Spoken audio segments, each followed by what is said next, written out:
안녕하세요. 이번 시간에는 공학 계열 학생을 위한 캡스톤 디자인 네 번째 강의가 되겠습니다. 지난 시간에는 공학 설계 프로세스 체계 8단계 중에서 문제 정의, 정보 수집, 설계 기준과 제한 요소 결정, 그리고 해결 방안의 모색의 4단계까지 알아보았습니다. 이번 시간에는 공학 설계 프로세스의 나머지 5단계부터 8단계를 알아보도록 하겠습니다.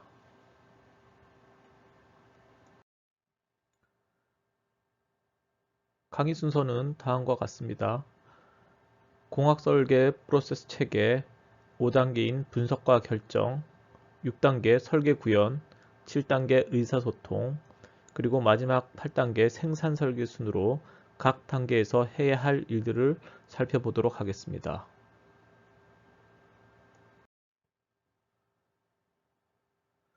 이전 시간에 공학 설계 프로세스를 간단히 요약해서 보면 1단계는 수요자의 요구사항을 반영하여 정확히 문제를 정의하고 2단계는 문제를 해결하기 위해 필요한 정보를 자료조사 등을 통하여 정보 수집을 하고 3단계는 수요자의 요구를 만족시키면서 최종 설계의 결과가 달성해야 할 설계 기준과 제한 요소를 결정합니다.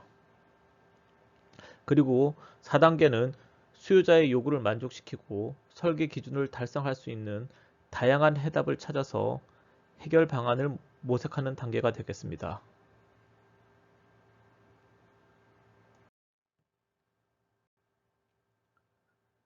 이번 시간에는 5단계부터 8단계 프로세스를 보겠습니다.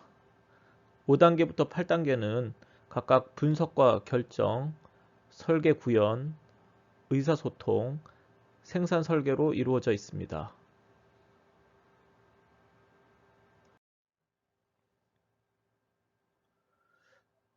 그러면 공학 설계 프로세스 4단계인 분석과 결정의 단계부터 상세히 알아보겠습니다. 분석과 결정은 다양한 해결 방안들을 수학적 모델 또는 시뮬레이션을 통해 분석한 후 가장 적합한 해답을 최종 설계의 해답으로 결정하는 단계가 되겠습니다. 분석 및 결정된 결과는 실현되었을 때 설계의 초기 단계에서 수립한 기준과 제한 요소를 만족시켜야 하므로 논리적인 원칙과 기준이 적용되어야 합니다.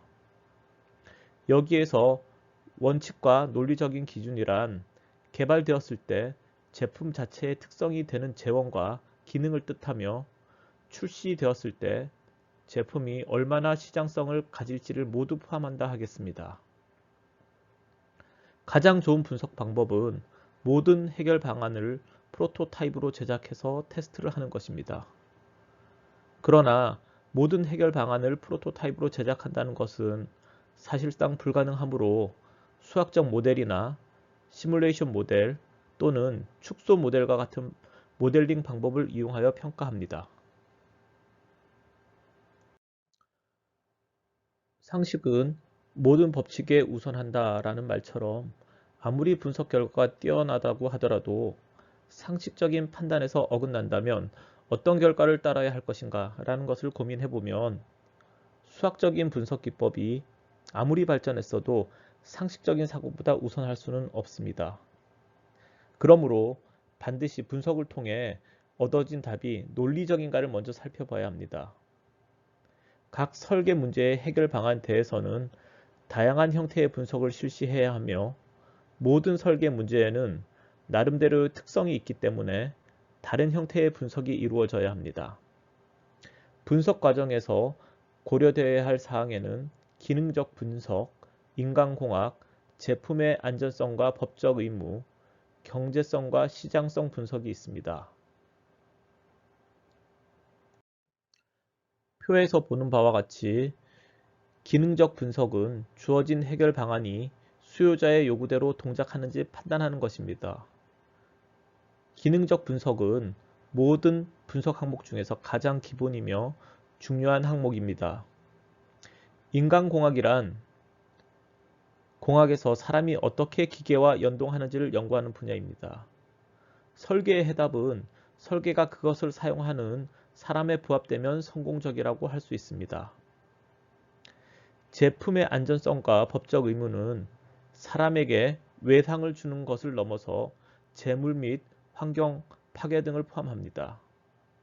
안전하지 못한 제품을 사용할 때에는 법적 문제가 발생할 수 있기 때문에 공학자들은 설계 과정에서 안전을 반드시 고려해야 합니다. 법적 의무란 안전하지 못한 제품을 사용함으로써 발생할 수 있는 피해에 대해서 기계 또는 제품의 생산자가 법적 또는 재정적으로 책임을 진다는 것을 의미합니다. 대부분 공학 설계의 목적과 결과는 회사에 이익을 가져다 줄 제품을 생산하는 것이므로 제한된 모든 문제 해결에 대해 경제성과 시장성 분석이 이루어져야 합니다.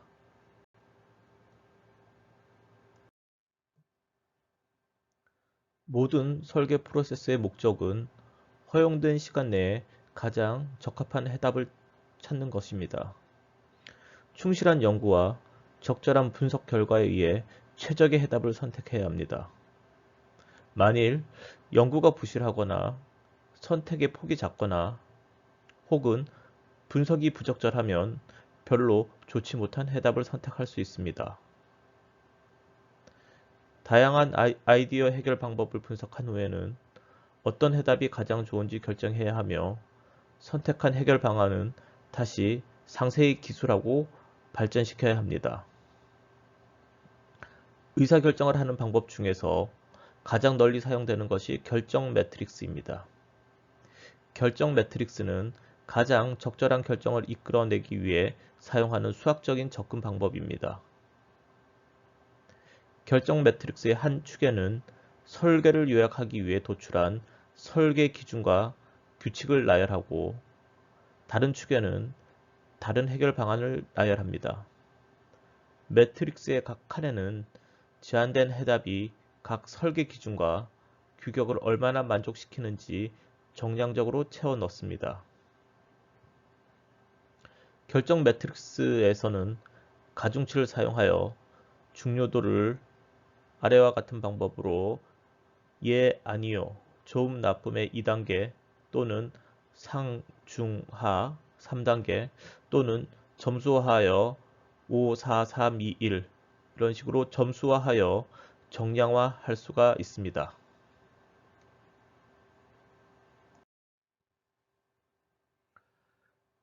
가중치를 이용하면 어떤 설계 기준이나 요구사항이 나머지 다른 요구사항보다 더 중요하다는 것을 정량화할 수 있습니다. 다음은 가중치를 할당해서 결정 매트릭스를 만드는 절차입니다. 중요도와 좋은 속성 또는 설계 해결에 대한 기준순으로 순위를 정합니다. 각 속성과 설계 기준에 그 속성의 상대적인 중요도 가중치를 할당합니다. 다양한 해답을 대상으로 제시된 기준에 대한 평가를 실시합니다. 설계자는 다양한 해결 방안 중에 문제 해결을 위한 접근 방법을 선택하고 모델이나 프로토타입을 개발할 준비를 해야 합니다. 그러나 제한된 아이디어만으로는 프로토타입을 제작할 수 없고 설계를 명확하게 표현할 수 있는 문서를 작성해야 하는데 이러한 문서를 설계 제안서라고 합니다. 설계 제안서에는 CAD를 이용한 그림, 텍스트, 손으로 그린 스케치 등으로 구성됩니다. 그림은 재질과 치수가 정확하게 표시되어야 하고 프로토타입이나 모델을 만드는 데 필요한 절차 등이 구체적으로 명시되어야 합니다. 프로토타입을 제작하기 위해서는 좀 더 구체적으로 모든 규격이 정해져야 하며 팀에서는 프로토타입 제작에 필요한 사소한 결정까지 분석을 통해서 완료해야 합니다.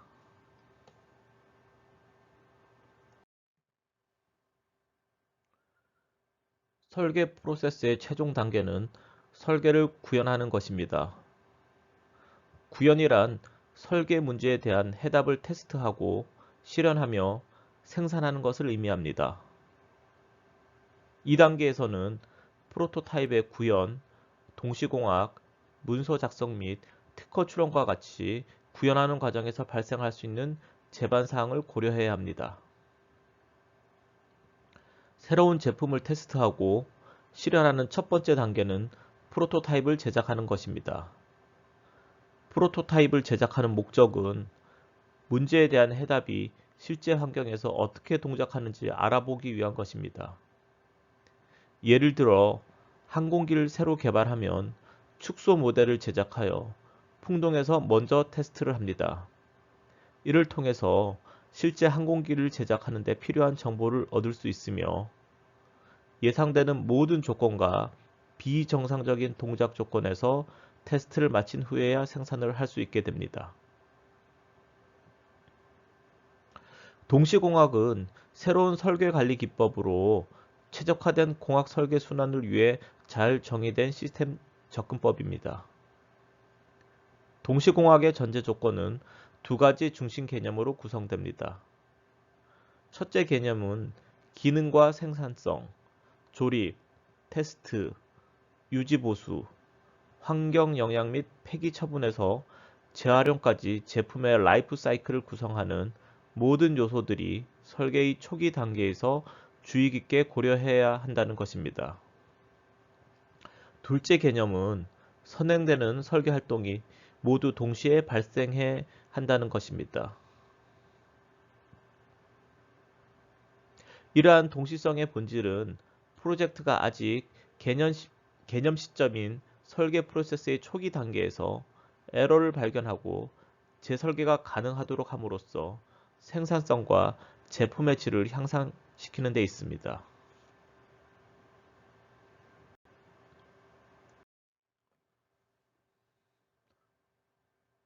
본 슬라이드는 기존의 설계 프로세스와 동시공학이 적용된 설계 프로세스의 차이를 보여줍니다. 기존의 설계 프로세스는 설계가 시작되고 기본 설계, 상세 설계 및 생산 설계가 순차적으로 진행되어 제조 공정을 거치게 됩니다. 동시공학이 적용된 프로세스에서는 설계가 시작됨과 동시에 생산에 필요한 설계가 진행되므로 설계의 시작에서 제조까지 걸리는 시간을 크게 단축시킬 수가 있습니다.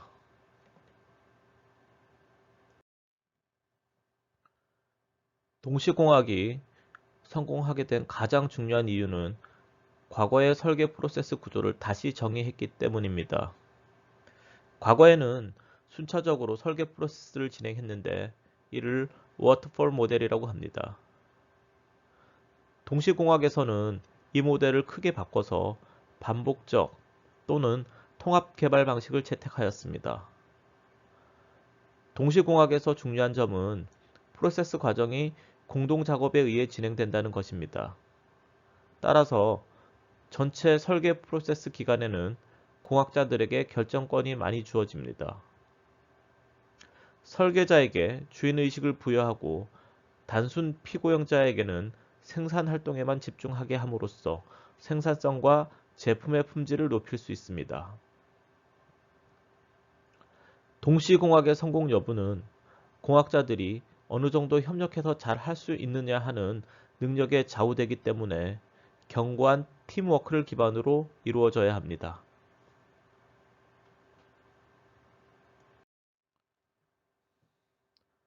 설계 프로세스의 내용을 문서화하는 것은 매우 중요한 일입니다. 문서화는 설계 문제에 대한 해답을 명확하게 전달함으로써 어떤 것들이 어떻게 만들어졌는지 다른 사람들이 쉽게 이해할 수 있도록 해야 합니다. 일반적으로 문서는 설계 또는 기술 문서로 구성되는데 설계를 구현함에 있어서 설계 문제에 대한 해답은 문자 또는 구두 형식의 언어로 전달해야 합니다.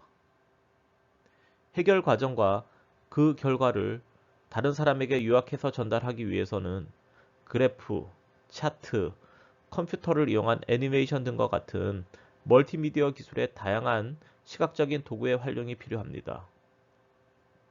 만일 어떤 설계 문제에 대한 해답이 독창성이 있으며 고유하다면 실현 단계에 특허를 신청하는 것이 바람직합니다. 특허를 출원하기 전에는 특허와 관련된 전반적인 사항을 이해하고 어떤 항목이 특허가 될 것인지 결정해야 합니다. 아이디어 자체는 특허가 될 수 없습니다. 특허를 취득하기 위해서는 공정을 개선하거나 기계의 생산 및 물질의 합성 등과 같은 아이디어를 활용할 수 있어야 합니다.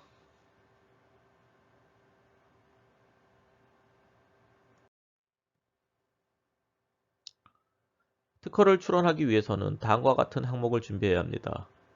첫 번째로 발명의 내용을 상세하게 기술한 특허 명세서. 두 번째로 다른 사람이 참고해서 제작이 가능할 정도의 정보. 세 번째로 다른 발명과 차별화된 청구항. 네 번째로 특허 명세서에 포함시킬 특허 도면입니다. 특허가 등록되면 특허 증서 발행 등록비가 청구됩니다. 특허의 등록 여부는 특허청 심사관이 이 발명과 기존 특허의 중복 여부를 광범위하게 검토 후에 결정됩니다. 그러나 개인이나 회사의 기술 정보를 공개하지 않기 위해서 특허를 출원하지 않는 경우도 있습니다. 대표적인 예로 코카콜라는 제조 비법을 공개하지 않기 위해 특허를 내지 않은 경우가 되겠습니다.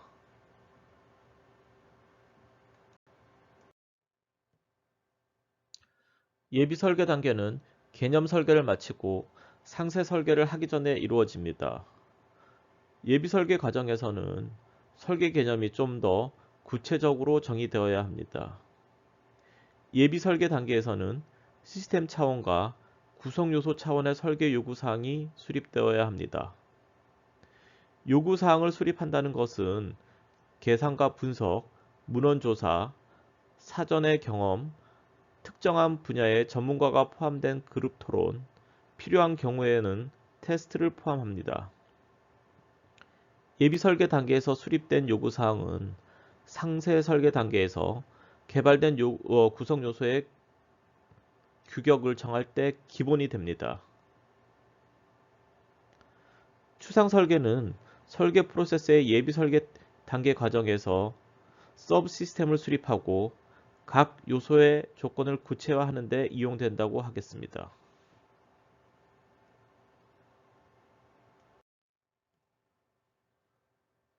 상세 설계의 목적은 생산에서 사용될 검증 및 테스트를 마친 설계 도면과 규격을 작성하는 것입니다.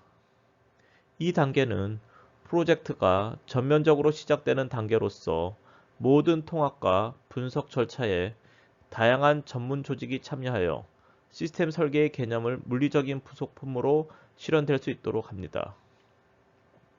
또한 구성 요소들을 평가해서 앞에서 수립한 요구사항을 검증하며 미처 정의되지 않은 설계 요구를 명세화하고 요소 설계 요구가 전체 시스템 요구에 미치는 영향 등을 분석합니다. 요소 설계 요구가 마무리되면 외부에서 조달해야 되는 구성 요소에 대한 규격이 마련되어야 합니다. 보통 이러한 규격은 도면으로 작성되며 내부에서 생산되는 부품과 함께 도면 번호와 부품 번호가 할당됩니다.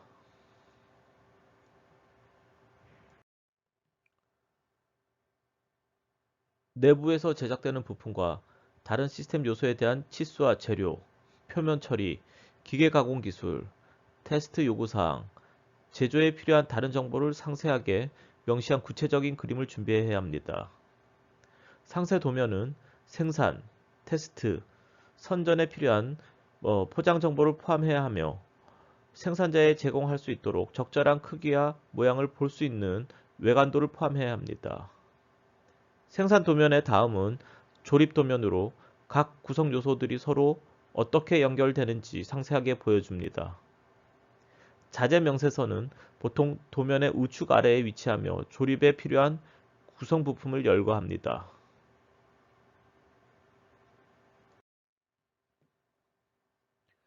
테스트와 평가 단계에서는 설계가 프로젝트 초기에 설정된 설계 기준에 얼마나 부합하는지 평가하기 위해서 모델 또는 프로토타입을 사용합니다.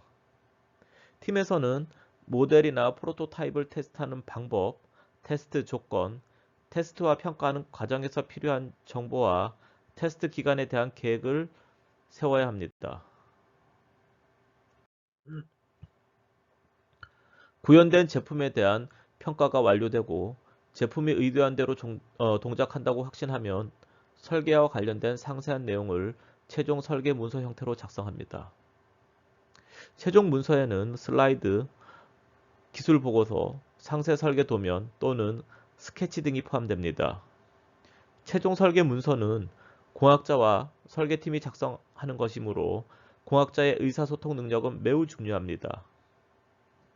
여기에서 의사소통은 일반적인 의미의 의사소통 중에서도 특히 설계 결과에 대한 설명하는 것과 설득을 위한 의사소통을 의미합니다.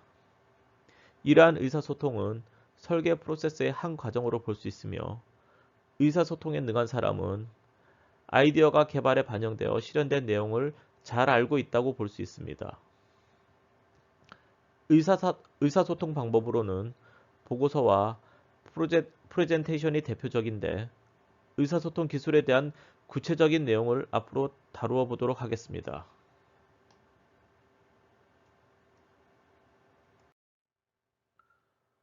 공학보고서는 보고서를 보는 대상을 기준으로 두 가지 종류로 나눌 수가 있습니다.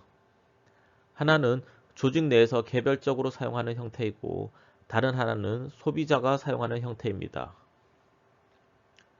공학보고서의 양식은 다양하지만 일반적으로 조직 내에서 사용하는 보고서는 엄격한 형식을 따르며 소비자를 위한 양식은 상황에 따라 형식이 달라진다 하겠습니다. 보고서의 일반적인 형식에는 초록과 본문 결과 및 결론 등을 포함하고 있어야 합니다.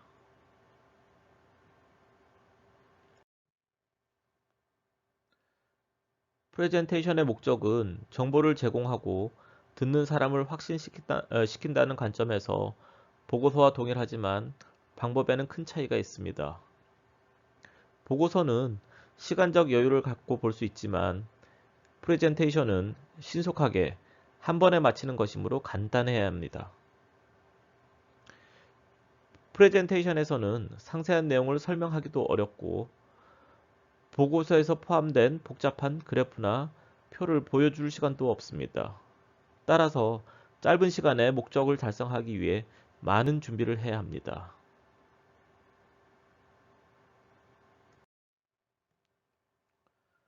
설계 프로세스가 완료되어도 생산 과정에서 문제가 발생할 수 있습니다. 생산 과정에서 발생하는 문제는 설계팀과 협조를 함으로써 해결되기 때문에 설계팀은 지속적으로 생산 및 제조 과정을 지원해야 합니다. 가장 먼저 생산 과정에서 제작된 제품이 견본 모델과 일치하는지 확인하고 어떤 항목에서 견본 모델과 차이를 보이는지 알아내기 위해 합격 판정 시험을 실시해야 합니다.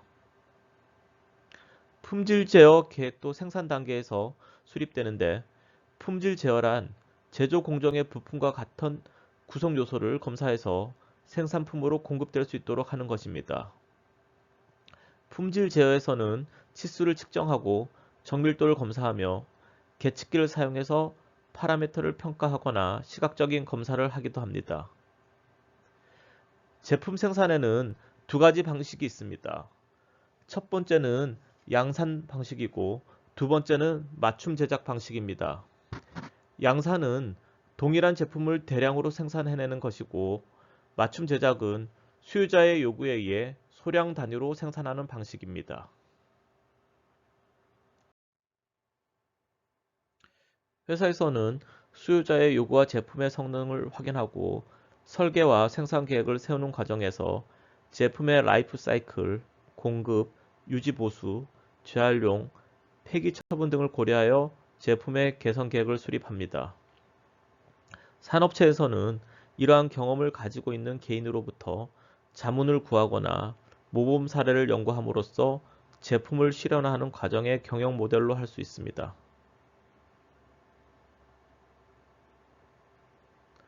제품의 최종 가격에서 설계가 차지하는 비중은 높기 때문에 생산 조립을 위한 설계의 중요성은 매우 큽니다.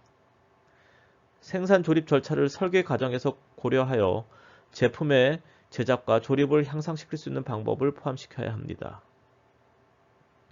이는 동시공학을 통해 제품을 설계하고 생산하는 절차를 개발할 수 있는 학제 간 팀워크를 구성함으로써 가능합니다.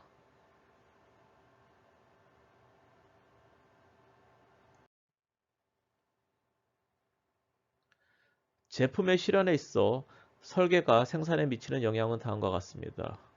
설계 초기에는 생산 계획을 수립하는 것이 개념 설계와 상세 설계 이후에 이루어지는 생산 개선보다 비용 절감 효과가 더 크게 나타납니다.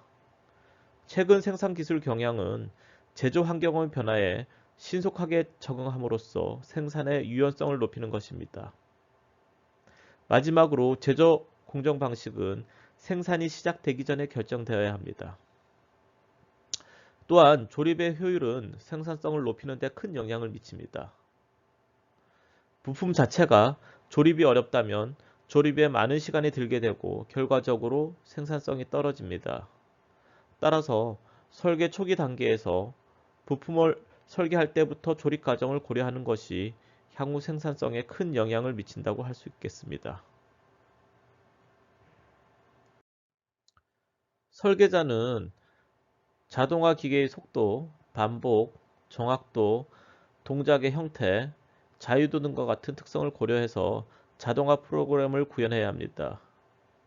만일 제품이 자동 조립 장치에 의해 생산된다면 설계자는 자동화에 관련된 사항을 설계에 반영해야 합니다. 다음은 생산과 조립을 위한 설계 과정에서 고려되어야 할 사항들인데 1번부터 10번까지 읽어보시고 참고하시기를 바랍니다.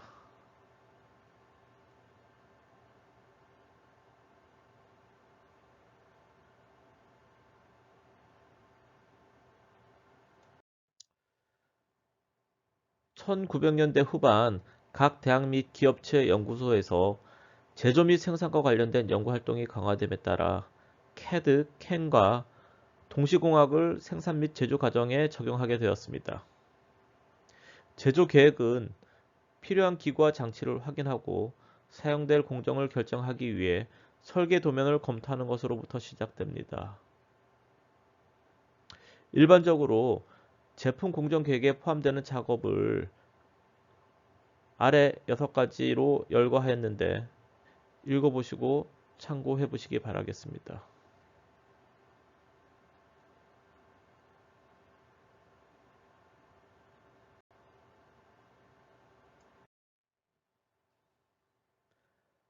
컴퓨터 통합 생산 시스템이란 전체 제조 공정을 통합하는 시스템을 뜻하는 용어입니다.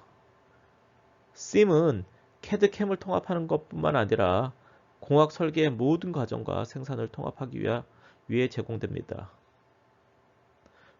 또한 SIM에는 자재 관리, 비용 산출, 선적, 교육 훈련의 기능들이 모두 포함됩니다. 아래 그림은 SIM의 구성 요소를 나타내고 있습니다. 참고해 보시기 바랍니다.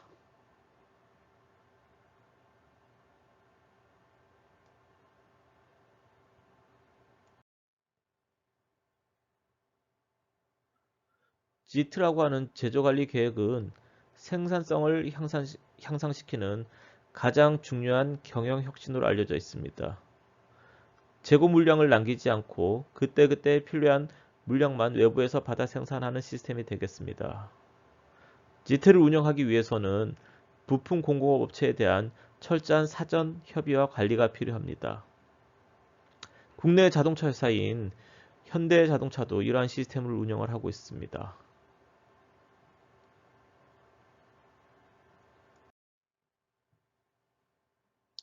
생산 설계에 있어서 경영정보 시스템 미스는 또 다른 관점에서 중요한 생산 제어 방식입니다. 생산 제어에서 미스는 생산 관리 및 경영과 함께 작업의 일정을 유지 관리함으로써 경영 활동에 필요한 일정과 정보를 제공할 수 있도록 합니다. 일반적으로 미스란 기업 경영에 관한 정보를 제공해주는 컴퓨터 시스템을 말합니다. 최근에는 이 용어가 폭넓게 사용되어 때로는 의사결정 지원 시스템이나 인적 자원 관리 시스템, 프로젝트 관리 시스템, 데이터베이스 검색 시스템 등을 모두 포함하는 폭넓은 개념으로 쓰이는 경우도 있습니다.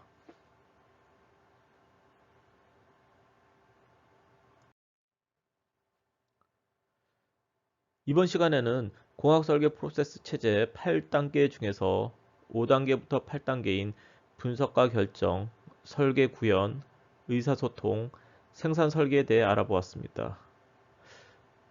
다음 시간에는 마지막으로 캡스톤 디자인 운영 사례에 대해서 알아보도록 하겠습니다.